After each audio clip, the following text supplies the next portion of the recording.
Finally megastar Shakib Khan এবং কি ধর্ষণ অবনীকের অন্তরত্ত্বা সিনেমা ভাই রিলিজ হতে যাচ্ছে।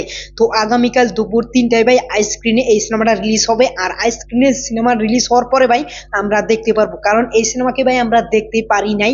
আর আমি জানি যে তোমরা অনেকেও দেখতে পারো না, কারণ সেই সিনেমাটা রিলিজ হয়েছিল ভাই বরবাদের সাথে। আর বরবাদটা কিরকম ভাই অডিয়েন্স ক্রেজ করেছিল এবং কি অডিয়েন্সের কাছে পৌঁছে গেছিল, এবং কি বরবাদ সিনেমাটা কিরকম সাকসেস পেয়েছিল এবং কি মানুষের কাছে সাকিবিয়ানদের কাছে কিরকম ক্রেজ ছিল বা সিনেমা নিয়ে, সেটা ভাই বলার কথা না, সেটা ভাই একটা নেক্সট লেভেলের ছিল। তো ওই টাইমে ভাই অন্তরাত্মা সিনেমা, দর্শনা বণিক এবং কি মেগাস্টার শাকিব খানের জুটি এই সিনেমাটি ভাই মুক্তি পেয়েছিল।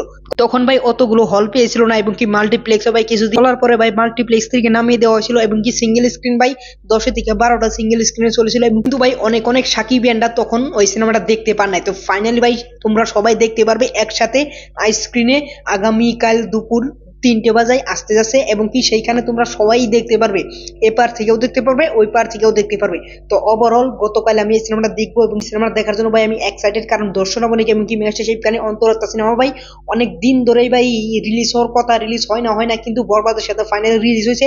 এবং কি ওই সিনেমাটার যেগুলো গান, অরিজিৎ সিং একটা গান গাইছে, ওই গানটা আমার কাছে সব থেকে পারফেক্ট মনে হয়েছে। আর কিছু কিছু ভাই এই সিনেমাটার ক্লিপ এসেছে, ওইগুলো ভাই ইন্টারেস্টিং লেগেছে। তো সেই কারণে আমার মনে হচ্ছে যে এই সিনেমাকে আমি দেখবো, এবং এই সিনেমার জন্য আমি এক্সাইটেডও হয়ে আছি। আর ওভারঅল তোমরা কারা কারা এই সিনেমাটাকে দেখার জন্য এক্সাইটেড হয়েছে আর কারা কারা দেখছো, সেটা তোমরা অবশ্যই নিচে কমেন্ট বক্সে বলে দিতে পারো। আর এই সিনেমা দেখে কি একটা রিভিউ দিব, সেটাও নিচে কমেন্ট বক্সে বলে দিতে পারো। আর যারা অবশ্যই চ্যানেলটা সাবস্ক্রাইব করবে। পরবর্তী ভিডিওতে দেখা হবে। Thanks for watching, by.